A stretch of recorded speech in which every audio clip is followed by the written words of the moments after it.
Hello, everybody. Welcome once again to another installment of A Rebel Without Applause, coming to you, as I always do, from my little nutshell of infinite space, my television studio apartment here in the Wood of the Holly. And today I have, well, a very special guest, and he's returning to visit with me once again. He is one of the people I'm most impressed with. He is at the vanguard of the contemporary Catholic social justice tradition, joining the ranks of important figures like Dorothy Day and Daniel and Philip Berrigan, Thomas Merton, to name a few. He's worked with non-Catholic spiritual and nonviolent advocates like Desmond Tutu, Thich Nhat Hanh, and James Lawson.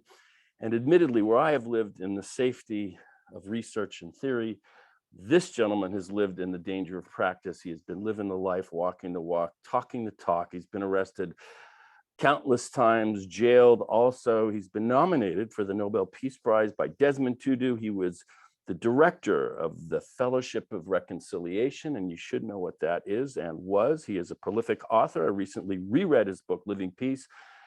As always, I am humbled and honored to have with me across our little digital divide from the Beatitude Center on the gorgeous Central Coast. Welcome, the one and only Father John Deere. How are you? Hi. Thank you, Bill, for having me. Well, you know, considering what's been going on lately in our world, I just felt, who can I talk to about this incredible conflagration of violence that's just in our faces every day? And you've made a life's work about nonviolence. And I just felt like, who can I talk to about this that has a different perspective than what I'm hearing and seeing and digesting on television? And it's you. And how are you feeling about all this? Well, you know, it's horrific, and I'm grieved. And that's, if you're a peacemaker, you're a person of grief, because peacemaking begins with grief. Because the world's insane. To me, the whole world is a world of total violence. You know, there are dozens of wars, and there's killings happening everywhere. And the United States has thousands of nuclear weapons. We've got 13,000 nuclear weapons. The whole world does right now, enough to blow itself up many times. We're not fighting catastrophic climate change. Billions of people are in inhuman poverty, and not to mention racism and all kinds of other violence. So if you care about human beings, if you care about the human family, if you care about the God of peace and creation, you have to be grieving. Now, the media loves war. The world loves war. The politicians loves war. It makes a lot of money for the generals and the weapons manufacturers and the media. So I don't watch it too much. I never have. I follow through alternative sources what's going on. And but it's all insane. And I often, Bill, feel like I live in a zombie movie, where everybody's a zombie. We're all possessed by violence. We all give into it. And then some people care about peace. But the minute the media start talking about a war, by the way, there's lots of wars happening, then everybody says we got to go back to war.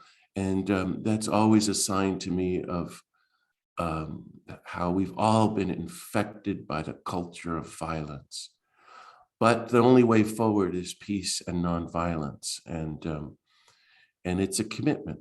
So I grieve, and I stand in solidarity with good people of peace and nonviolence in Ukraine and Russia and all over the world who are being ignored, like we are here in the US by the media and the governments.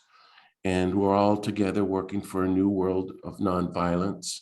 And the message is no to the war in Ukraine, but also no to NATO, and no to nuclear weapons, and no to US militarism around the world and US war making, and no to all forms of war. And let's fund and institutionalize global international nonviolent conflict resolution and disarmament and nonviolent alternatives to war. Now, practically speaking, you just mentioned, you're not really consuming the news or the broader spectrum of news, but you have alternative sources. So for those of us that are looking for alternative sources, for fresh narratives, what might they be and where might we find them? Well, you'll never find them from the mainstream media, Right. because they only promote, listen to the voices of the Pentagon and the war makers, and the media is invested in war making. So you have to seek it out, and that's through global peace movements and groups. But you know, Bill, the alternative news, Democracy Now! Last week they had a young man who was the head of the Ukrainian peace movement on, talking, saying ordinary people in Ukraine don't want war, as do many ordinary people in Russia do not want war. But if you want, and so groups that are involved, particularly in the Ukraine, would be World Beyond War, Nonviolence International, and the Great Women's Peace Group in the US has a lot of good stuff on their website. That's codepink.org. Mm-hmm. I encourage people to go there and read, or all those websites, and read what people are saying. But even so, remember, Bill, I come at this as a person of faith. So for me, it's a done deal, because I see Jesus as the epitome of nonviolence. And if you want to be a Christian, a follower of Jesus, you have to practice nonviolence, period. And I blame the churches for a lot of this. And because one way to see this war, my grief over it, is Christians killing Christians. It's just total insanity, where Jesus has the spectacular vision of total nonviolence. So you have to dig, and that means reaching out to peace groups and find out alternative sources. But I listed a few for you there. Yeah, those are helpful. I went on the Fellowship of Reconciliation website, and I didn't realize that was, of course, for those that don't know, that initiated, I think, actually through the YMCA during the years around World War I, and it helped spawn a whole generation of other organizations like the ACLU and CORE, and so many people like James Lawson were part of that. It's the oldest. You were head of it. The oldest and largest and most important peace movement group, not only in the last century, but maybe in history. And it's sort of dead in the United States now. They may have one part-time staff member. I was the executive director in the 90s, and I had 60 staff members and millions of dollars in the bank. But they started right as World War I began, and they started a lot of other groups. Gandhi was a very active member. Martin Luther King was a very active member. He was on the board. Everybody you can think of who had anything to do with peace in the United States has a connection to FOR. And it's just amazing. So, for example, Gandhi was going to host, it's an international movement, the International FOR. Gandhi was going to host the World Council of the International FOR in November 1948 in India. He was killed in January. And that's amazing. A lot of Americans who were the leaders were going to go and be with Gandhi. Martin Luther King, throughout the Montgomery bus boycott, slept with a gun under his bed. Under his pillow. He was preaching nonviolence, but it means really you can't have guns. And then the FOR went down there, and Glenn Smiley, who became my friend, said, "Hey, Martin, nonviolence means you can't have a gun. Yeah, they're going to kill you, but we follow Jesus. What do you think you're doing here?" And he finally got it. And anyway, it's an amazing organization, and the history of it is really powerful. And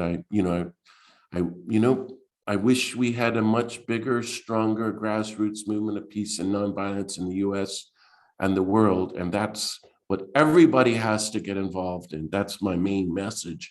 And you're not hearing me say, pray for peace in Ukraine. Well, I'm presuming that, but that's actually not what Jesus says. Jesus Edify me. If you read the fine print in the Sermon on the Mount, which I've written several books on, which Gandhi says is the greatest teachings on nonviolence in the history of the world, and Matthew 5, 6, and 7, which he read from every morning and every evening for the last 45 years of his life, Jesus hardly talks about prayer at all. He says, you have heard it said, an eye for an eye and a tooth for a tooth, but I say to you, and this is the best translation in the Greek, offer no violent resistance to one who does evil. That's the commandment there. And then he's training his disciples. So when someone strikes you on the right cheek, turn the other cheek, and so forth and so on. You have heard it said, love your countrymen and hate your enemies. But I say to you, love your enemies. And then it's the only time he mentions prayer. And then pray for your persecutors, which are the people of your country who are going to hate you because you're siding with the enemy. And then you will be like God, who lets the sun rise on the good and the bad, and the rain to fall on the just and the unjust. Blessed are the peacemakers, they will be called the sons and daughters of God. So you do this because God is a God of peace and nonviolence and universal love.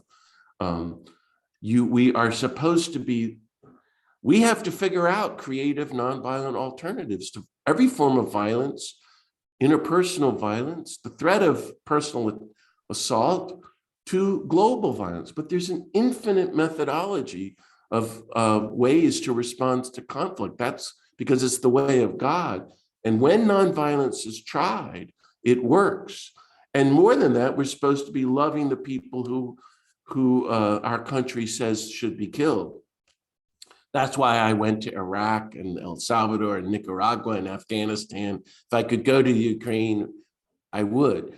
But the work is really here in the United States to get the church, all the churches around the world have to return to the nonviolence of Jesus. All of us have to get rid of nuclear weapons and convert this insane rush to permanent warfare, which is the way our country is set up. Most of the money in our country, trillions of dollars, go for war, when we could easily use that money to not only end hunger and clean up the environment, and give healthcare to every human being on the planet. We can institutionalize nonviolent conflict resolution. Anyway, what I'm trying to say, Bill, is Jesus would want us to be working for justice and disarmament and peace. I'm reminded of the comment that I read somewhere when George Bernard Shaw, was a great thinker, said, the problem with Christianity is that nobody's tried it. And I just thought, I don't know if that's true, but it struck me as hilarious. Well, Gandhi did it, and he wasn't even Christian. Martin Luther King is asked, in the 1960s, who's the greatest Christian in modern history? And he answered, Mahatma Gandhi. Can you imagine how much hate mail he got from his own Baptist tradition? Yes. That King is saying a non-Christian, non-white, non-American is the greatest Christian. Hey, they're both so beautiful. I like what Gandhi said. Jesus is the greatest practitioner and teacher of nonviolence in history. And the only people on the whole planet who don't know that Jesus is nonviolent are Christians. Yeah, it's just the ironies. And I'm just a nice Jewish boy. And, what can I say? Well, and Daniel Berrigan, Bill, would say, my friend and teacher, I've been thinking about him all week, because so many people I know are saying, well, we need to support Zelensky and send in the troops and maybe bomb a few people. Violence in response to violence always leads to further violence. War doesn't work. But Dan said, everybody's for peace. We're all people of nonviolence between wars. Exactly. It's like being a vegetarian between meals. I don't eat meat except when I'm hungry. Well, that's what I feel within myself. I'm going to recognize that, like, don't go there, Bill. You have to just renounce violence, renounce it. It doesn't work.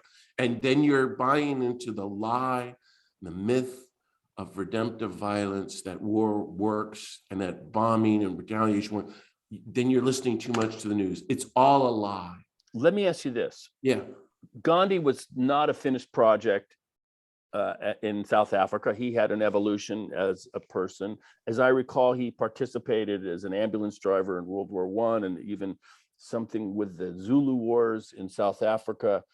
What if Gandhi, there's probably a few Gandhis. There's the South African Gandhi, and then there's the Gandhi who fasted, with the Pakistan stuff, and then the Salt March Gandhi. If Gandhi was sitting in Kiev today, what do you think he would do? What would he respond?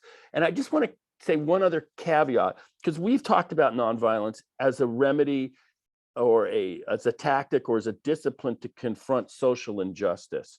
whether it was segregation with Lawson and Martin Luther King, but we haven't really discussed it in the face of aggressive military, brutal aggression. And that's what I feel like we're witnessing now. So it's a two-part question: is what would Gandhi do? There's a couple probably stages of his life that might offer different answers. And then the nonviolent response in the face of military aggression. Right, thank you. Well, I really studied Gandhi, and I edited a collection of his writings, and I read the 100 volumes of his collected works, and I've read about 30 biographies of him. I'm friends with his family and went to India for a month with Arun Gandhi, his grandson. So I've really studied Gandhi. Gandhi was on an incredible journey of peace and nonviolence. He did so much for the world, and he learned it basically from Tolstoy. Right. Spent the last 25 years of his life teaching that sentence I gave you. He spent 25 years on one sentence. You have heard it said, an eye for an eye and a tooth for a tooth, but I say to you, offer no violent resistance to one that does evil. And Gandhi started to work on that, and he reclaimed the word nonviolence, invented the word satyagraha. Well, we know Gandhi is, Bill, you're not going to think so, but Gandhi is living in occupied India. Okay, the British Empire is there, and everybody goes, yeah, but they weren't like the Russians or the Nazis. Go ask Gandhi that. That's not what he said. People were being killed. People were being starved to death. They didn't need to nuke India because they had the total control on keeping people starving. And so Gandhi said, it's actually worse than being bombed and killed. I'm just telling you what he said. Now, in his letters, he called in 1940s, is very tough. He wrote to the members of the FOR in Germany and Jewish leaders in Germany and said, I'm just going to tell you, Bill, what he said. You're not practicing nonviolence. That's passivity. That's not militant nonviolence. So Gandhi was essentially in places like Kiev. Remember, he was in Calcutta, after the independence.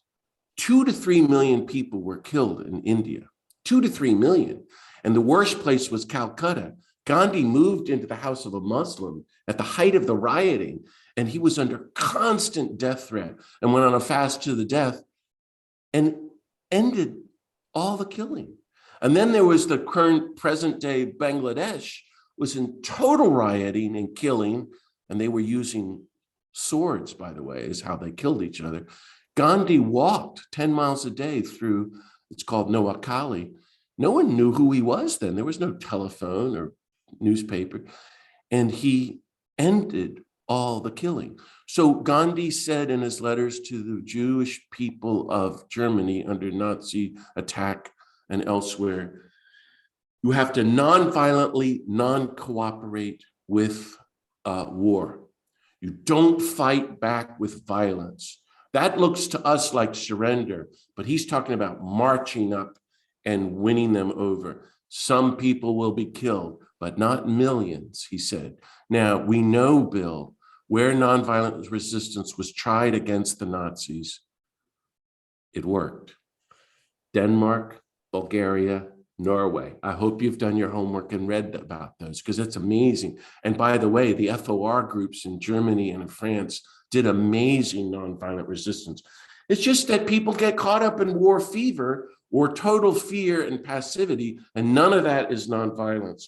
So what's the nonviolent response to these situations?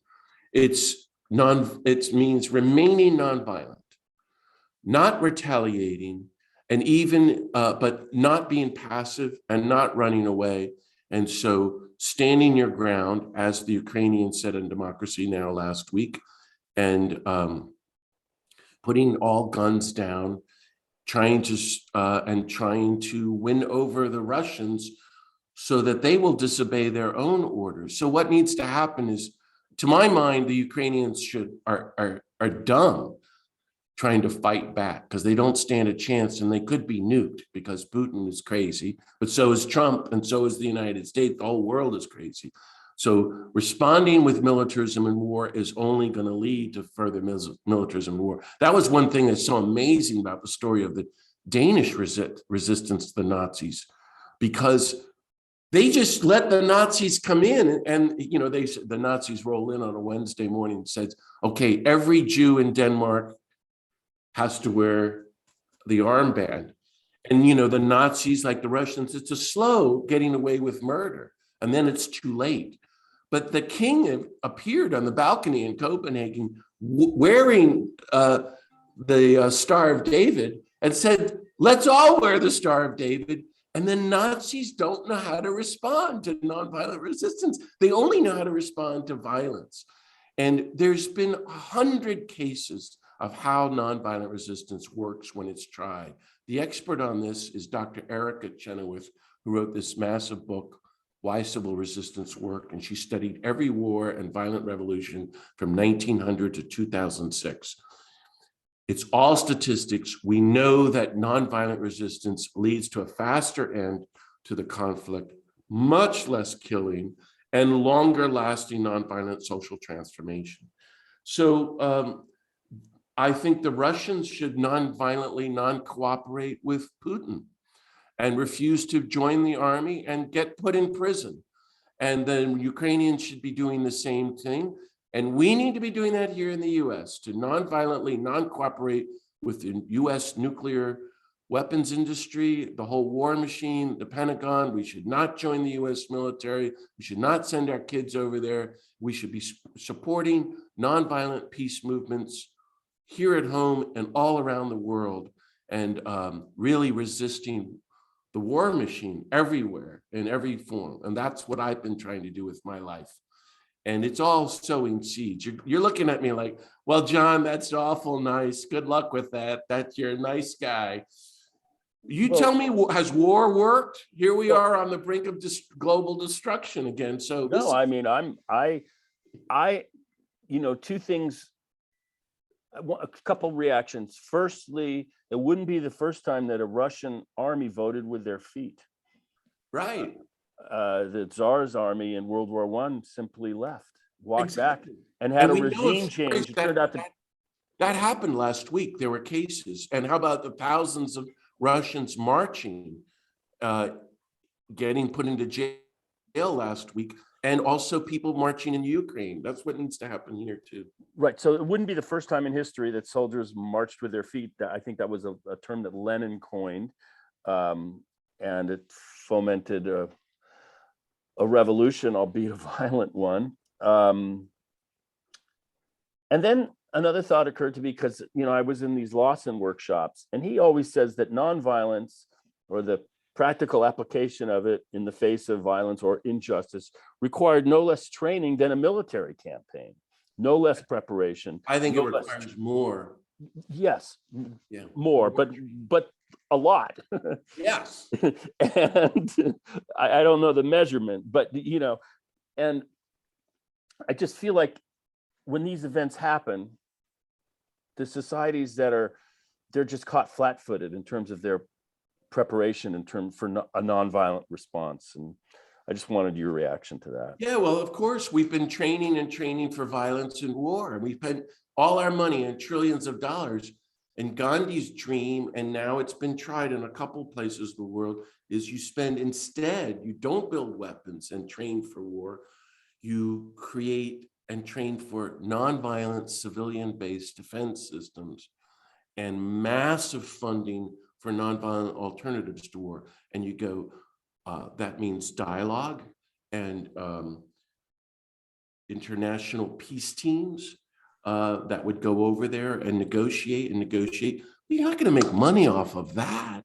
And it's nowhere near as fun to watch the killing. Wars for the media, literally, it's sexy, they say. It draws everybody's attention. People like fear. It's all baloney and demonic, to put it even. And there's money being made.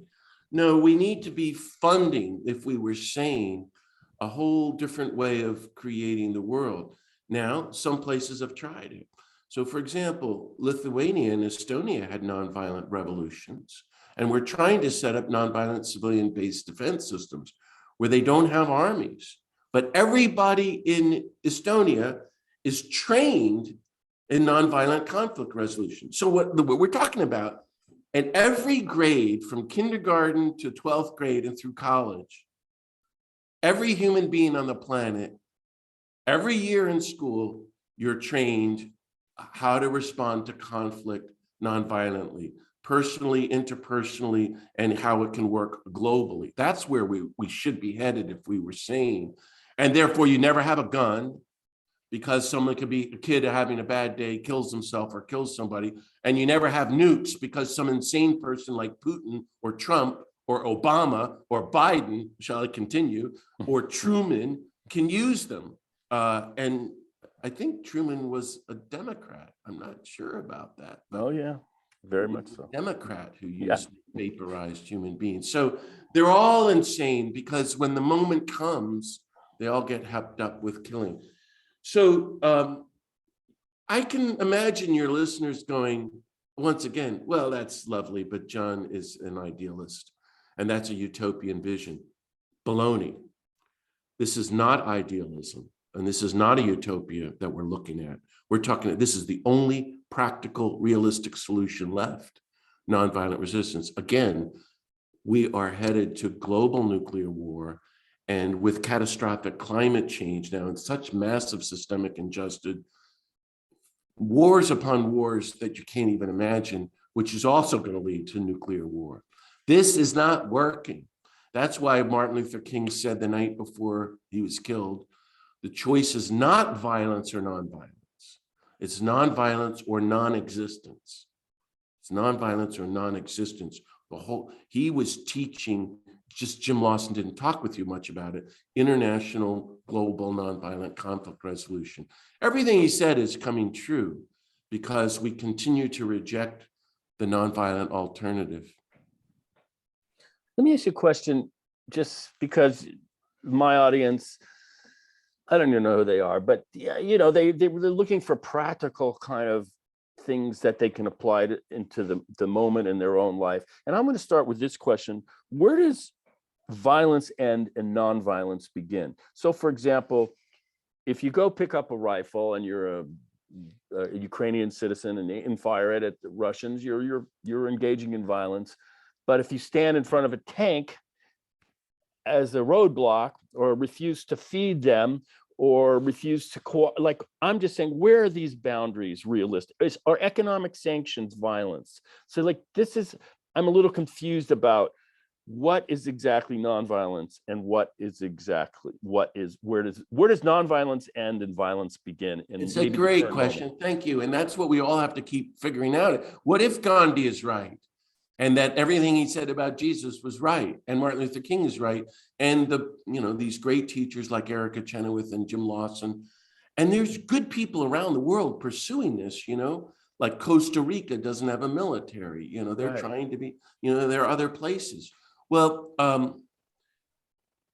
if I came at you with a knife and cut open your chest, is that violence? Well, if you really need your arteries worked on, you might really be happy to have the doctor come at your heart with a knife. Okay. So I'm just saying that it's a little murky and complicated. So here's how I define it. And you're going to go, oh, John, that's lovely and totally theoretical. I don't know. I think nonviolence means remembering who we are. To be a human being is to be a person of universal love, universal compassion, universal peace, ultimately a beloved son or a beloved daughter of the God of peace. That's the hallmark of every major religion and the indigenous religions. Violence is forgetting who we are. And we're refusing to remember that I am infinitely loved by the creator of God of peace. So the minute you don't know who you are, and hello, that's pretty much the whole world. You don't know who you are. I don't know who I am. I certainly don't therefore know that you over there or my brother, my sister. And then you start dehumanizing them. And then you start labeling them as them. And then any difference, whether it's gender, race, religion, nationality, okay, they're less than me. And then you call them enemy, and then they're expendable, and then you can kill them. Baloney.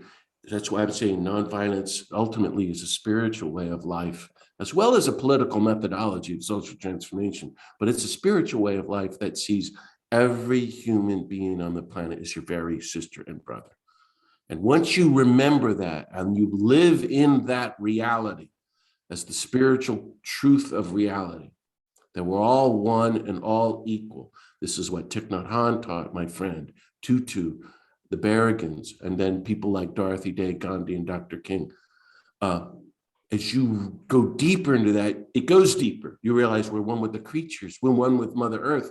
You can never hurt anybody, much less kill somebody, or sit back and be silent while wars are going on and they're planning the nuclear destruction of the earth and destroying the planet with catastrophic climate change, or treating people, white people, through racism, and on and on and on. So nonviolence is not passive, it's active love that pursues the truth of our common unity. It's constantly reconciling everybody. It's constantly resisting all the forces of violence. It's like AA, Bill, because the world is addicted to violence, and nonviolence, to use your word, is the boundary. If you want to be a sober person as an alcoholic, you can't drink. Well, if we're all addicted to violence, we can't use violence. We have to renounce it. And that's what religious communities should be, Violence Anonymous, where you go, hi, I'm John, I'm addicted to violence. We turn to a higher power and we don't be violent anymore. Nonviolence is the boundary line. It says, no matter what anybody says, there is no cause, however noble, for which you or I will ever again support the taking of a single human life. We do not kill. We pursue universal love, universal compassion, universal peace, and it's not passive, it's active. Gandhi called it militant nonviolence. King spoke of aggressive nonviolence. That's why Gandhi and the salt marchers walked to the beach and picked up the salt. They expected to be killed. Well, the next week, a lot of them were, as they marched to the salt mines, you remember, in the Gandhi movement. It's a good question. How do we define it? So nonviolence, it's a tactic and a strategy. It's a global political methodology that works on every level. And it's also a spiritual path. And it's so rich and infinite because it's the way of God. Now, notice I'm using this word over and over again because I don't think the word love works anymore. But I'm really talking about love, because everybody goes, oh, I love my car. You know, and it's baloney. Nobody uses the word nonviolence, and the word peace doesn't work. You know, and I had a campaign at Los Alamos where they build all the nuclear weapons. And I spoke at the high school there. I don't know if I told you this before, Bill, but the kids told me they've been drilled into their heads that we are the greatest people for peace on the planet, the ones who build nuclear weapons. Do you see? Hitler was all for peace. Trump is for peace. Obama won the Nobel Peace Prize, and he was waging wars all around the world, especially in Afghanistan, where I've been, where I have friends. So that's why I'm using this clumsy, difficult Gandhi word, nonviolence. That it means this being who we are, being truly human, and working for a more nonviolent world. And even if you say to me, Bill, well, John, that's just nice, and if you were in Kiev, you'd be killed. Well, maybe. It's just that I don't, even in the end, I don't want to die with a gun in my hand, trying to kill a sister or brother. So, and by the way, we're going to die anyway. So what are we doing with our one precious life, as Mary Oliver said? Well, we're going to try to live in peace and live out the great Isaiah vision of beating swords into plowshares and studying war no more, and creating no more harm on all of God's earth. That's what the prophet Isaiah said. thousands of years ago. And that's what all the religions call us to do. And that's why it's the spiritual life is very different, in my opinion, an authentic spirituality from what's being taught throughout the world today. Anybody can be violent, Bill, but to really be nonviolent means you're going to need God, because you don't have guns, you end up not having a lot of money, and your only security is in God and love and creativity. But once more people and building the movements, as people join these movements, it can become contagious. And then there are these massive victories, the end of apartheid without warfare, the fall of the Berlin Wall without war, and all these other Eastern European. Gdansk, the people power movement in the Philippines, Liberia, the work of Lima Gaboe, who won the Nobel Peace Prize, one of the greatest under that horrible dictator, Charles, I forget his last name. But anyway, this works when it's tried. And what we're doing in the United States has nothing to do with active, creative nonviolence. There's very few people engaging in it, but we have our job here, which is to get rid of nuclear weapons in the United States and disarm this country. I would trade out one word, peace, which you say feels like, hey, everybody now goes, hey, I'll see you later, peace. Okay, it's just they throw the word around.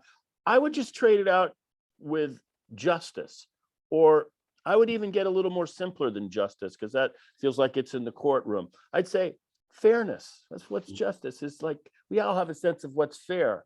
And if we start with let's just be fair. I think it feels like it's more active, because you can kind of like make things fair.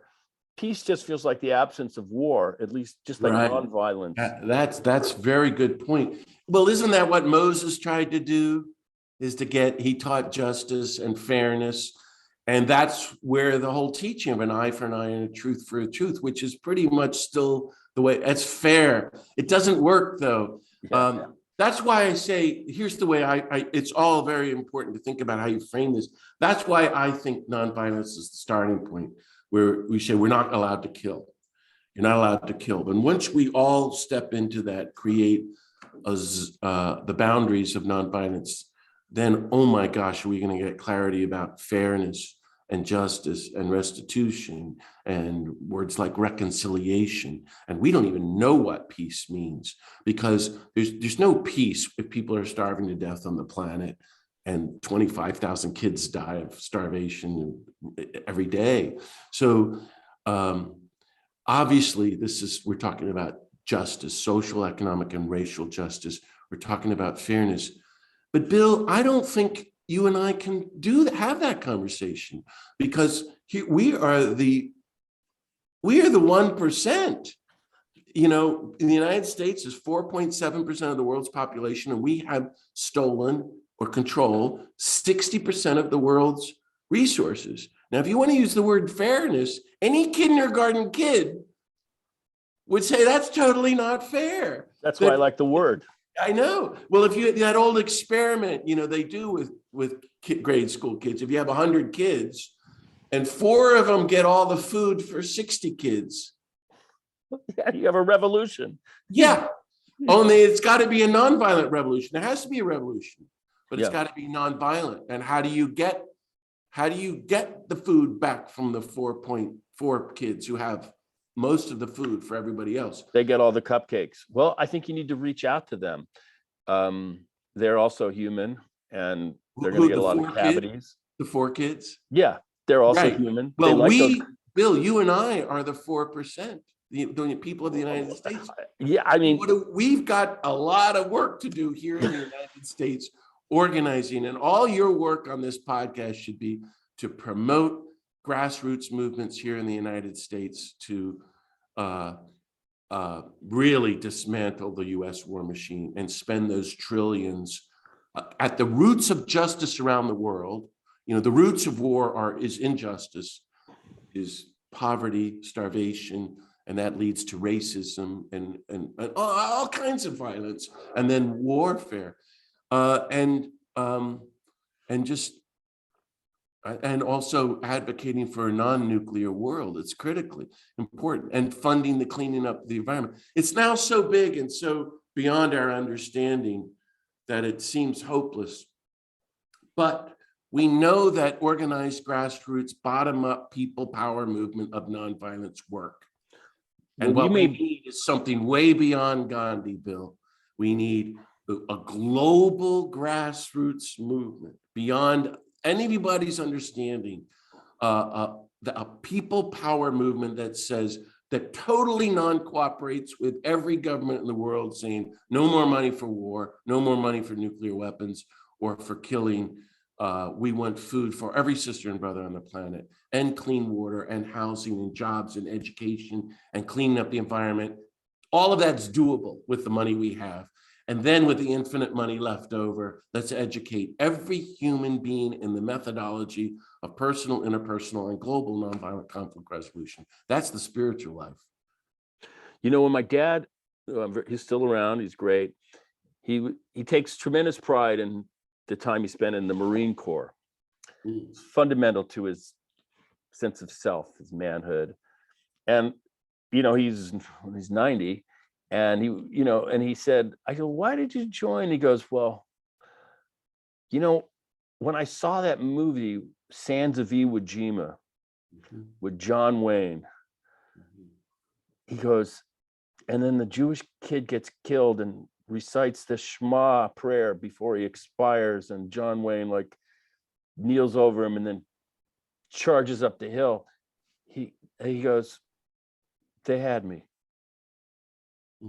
So he was brainwashed, like we all are. Everybody in the whole world. It's not just your dad. My dad too, Bill, was in the war. And everybody's for war. And what are they being taught? Heroism. And they're being taught community. I mean, your dad probably had his best friends then. And what we need to shift the paradigm, that's why things like this are important. And we do need to change the media too, to show that real heroism is nonviolent heroes. Then all the people of nonviolence who are working for ending war, right? And then that communities, your best friends should be, every human being on the planet now needs to be in a small affinity group that's called, in Latin America, they're called base communities, about 30 people that you meet with once a week and have a meal with. They become your best friends to non-violently resist violence and injustice and war. Now that's how people in Latin America survive. That's where we're heading in the United States. So then I'm glad your dad was wanting to be a hero and give his life. That's the greatest thing. But we don't want to give our lives by taking other lives, by killing people. We want to be like Gandhi and Dr. King and give our lives, but without violence, without using the means of the opponent. And we want to find friendships in the grassroots movements. Now, this is what Thich Nhat Hanh experienced. This is what Archbishop Tutu experienced. This is how Daniel and Philip Berrigan lived their lives, and Dorothy Day. I know that. I know 4 of those names I just mentioned for decades. And I've been all over the world. And I counted 11 wars myself. And I've been in prison, but I've been to a lot of war zones, and it's all a great lie, but the people who are on the ground resisting and living nonviolently, wow, the heroism. Your dad didn't have a chance.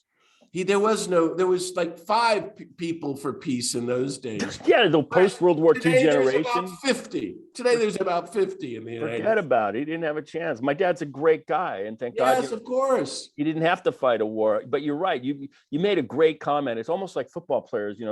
I played football. Honestly, I loved kicking ass. It was so fun. But I think the metaphor of sports is different than real violence. But what do you take away from it? Not the great tackle or winning. You take away from it your friends in the locker room. Friendships. It's about community. And we don't have community in the United States. And we don't have friendship anymore. And the families are disintegrating. And all of that is going, and that's going to lead to our destruction. And look within Christianity, as the churches are collapsing, the churches should have been a community of friends, but so should synagogues and mosques. They should be communities of nonviolence and friendships at their best, they are, but they should also all be nonviolent resisting and teaching and training nonviolence, which they're not, training us to go out and be heroes for peace and justice in the world, like Gandhi or Dr. King or Rabbi Heschel or Mother Teresa or Dorothy Day. There are heroes. And that's what I'm trying to do, Bill, is figure out how even though, it's there's so few examples, with my friends to find community and to live a heroic life of nonviolence. And I finding it, Bill, I find great meaning in working in the grassroots movements for peace and nonviolence, that this is the greatest thing we can do with our lives. And no matter what, I don't want to, when I die, have participating in killing people. And the only way we as North Americans can do that is by resisting our own government. Because if you're not involved in the grassroots movement, if you are not resisting our own country, like good Ukrainian peacemaking Ukrainians and Russians are, then we are complicit and we're the problem. We're part of the problem, allowing the United States to dominate the whole world. Bill, I'm going to go on and on here. You better interrupt me. I better interrupt, but you know what? When I edit this, it's very hard to separate the talks. I need a little space, so I always wait and I dive in.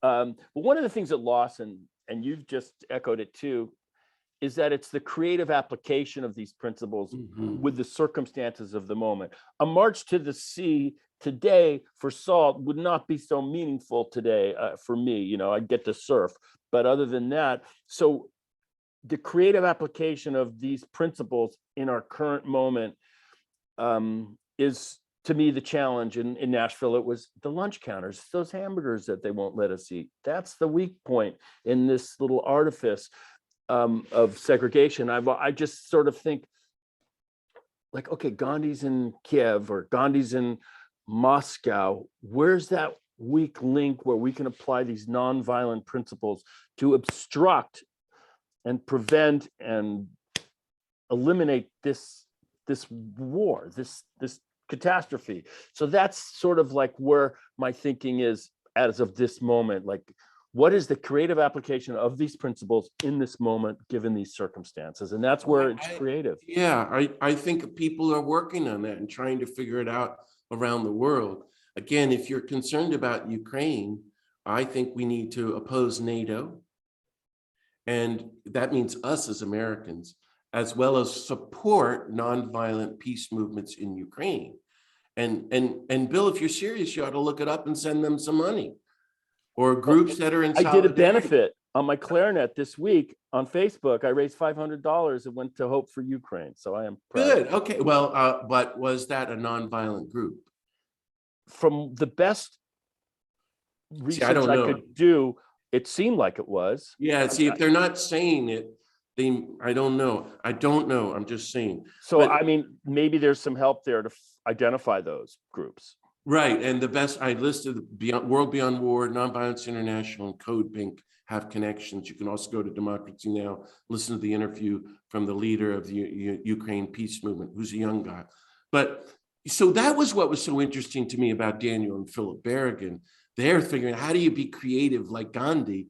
And in 1968, the war in Vietnam was just starting. Draft cards, right? And okay, draft cards. Okay, well, some kids, actually the first one to do it was Daniel Berrigan's student. And they got a lot of hoopla, and the war goes on. They're going, that's not enough.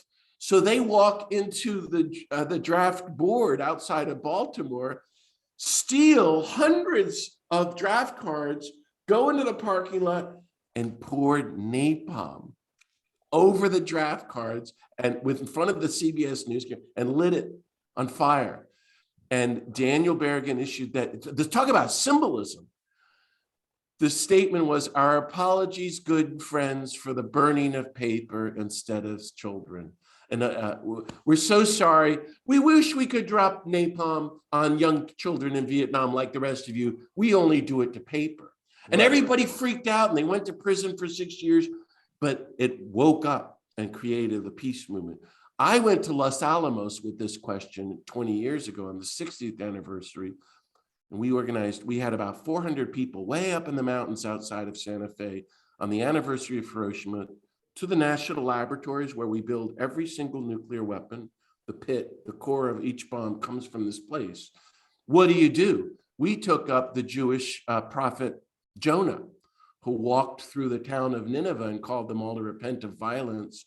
And the whole town, as you know the story, I'm sure, repented in sackcloth and ashes. And I said, that's a good idea, because ashes were all that was left in Hiroshima. So we walked through the whole town of Los Alamos and poured ashes, and we all sat down in sackcloth, using this one of the most ancient forms of nonviolent protest in recorded human history. It's from the Jewish prophet Jonah, and prayed in silence. My slogan was begging the God of peace for the gift of nuclear disarmament. And we got a lot of publicity because it freaked everybody out. Everybody thought, well, those people are crazy. And we were the front page of the papers for years. I think that it kind of worked because everybody in the state of New Mexico knew what we were doing. We were calling for nuclear disarmament, and it's still going on. Well, so what we need to do is keep being creative. We have so many more resources than Gandhi ever had.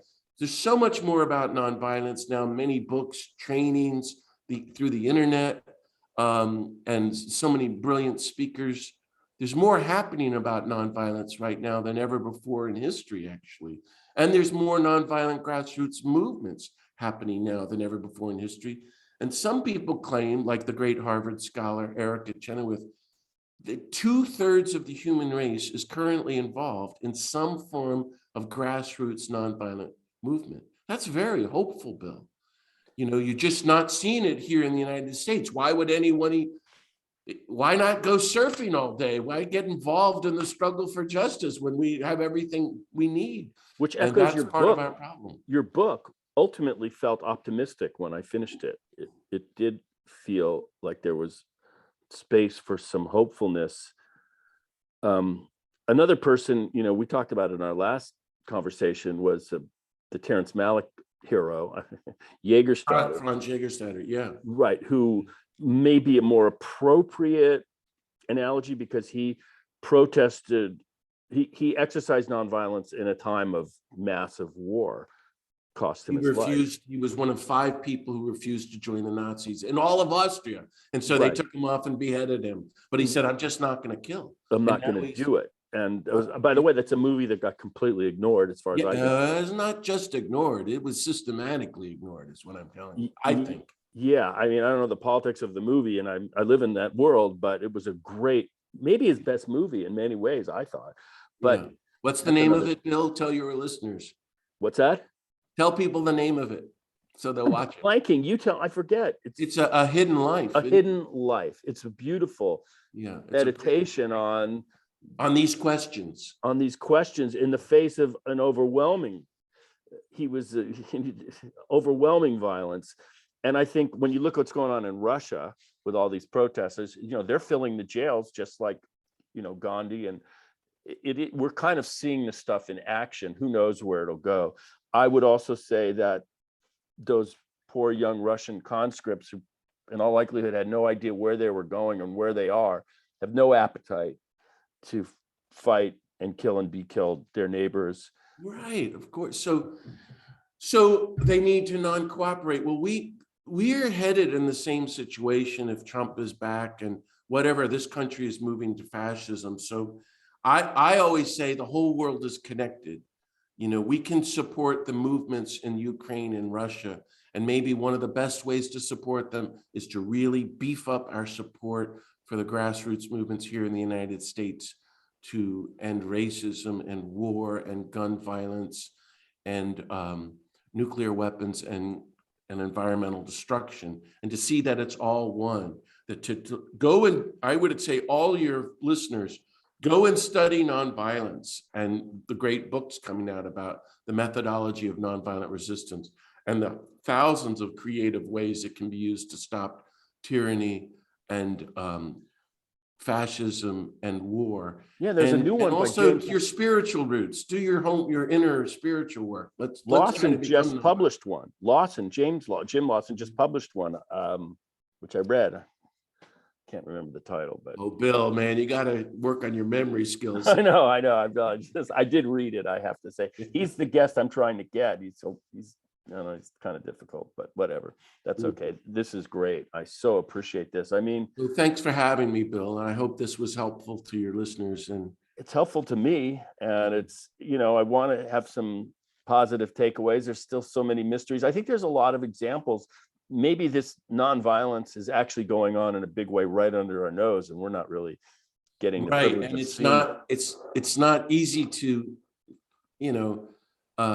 film and show on the news, except for when the dramatic moment, like in the Philippines, when the nuns knelt down in front of the tanks, or the young man marched in the Tiananmen Square. Yeah, Right. but we need to keep creating those moments. But it's this long, slow process. But hope for me is the long, slow process. It's not giving up. My friend, maybe I said this the last time, was Howard Zinn, the great historian who wrote A People's History of the United States. Giant. He told me about 6 months before he died. I was living in Santa Fe and he came to visit. We had lunch and he goes, I spent my whole life studying the movements. The abolitionists think they're going to abolish slavery. Total insanity. Women think they have the right to vote from us men. Are you crazy? Civil rights workers, anti-Vietnam War, and then all the other. And he goes, I realized that all of them, from the beginning, middle to the very end, were totally hopeless. There was no hope that they were going to see it. And then he said, it took me a long time to figure out what happened, that there was a change.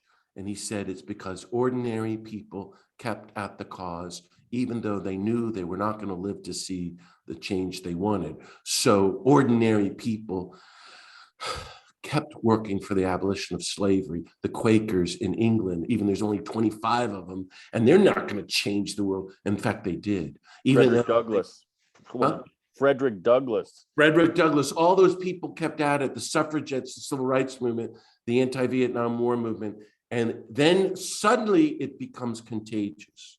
Now, what we're working for now is something completely new: the end of gun violence, the end of racism, the abolition of war itself, and nuclear weapons, and the destruction of the earth. I am convinced we can do this if we keep at it, doing our little bit every day for the rest of our lives, whether or not we live to see the change we want. So we give our lives for a real, nonviolent, pro-democratic, anti-fascist, social, economic, racial justice movement that protects Mother Earth and sows the seeds for a new nonviolent world.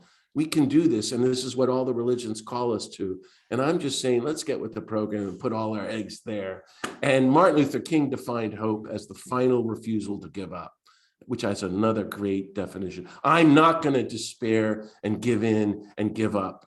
No matter what, I'm going to keep at the vision of peace, justice, and nonviolence till the day I die. And that's what I'm going to do. So let's you and I do it, and your viewers too. And global warming, because if we can't get a handle on global warming, there will be no grass for the grassroots. So we need to, for the grassroots movement, we kind of have to get our hand on environmental justice. One last final irony, I'm going to let you go, is one of the great articulators of this whole movement, the man who was a big inspirer to Gandhi, is of course the great Russian novelist Tolstoy. The kingdom of God is within you.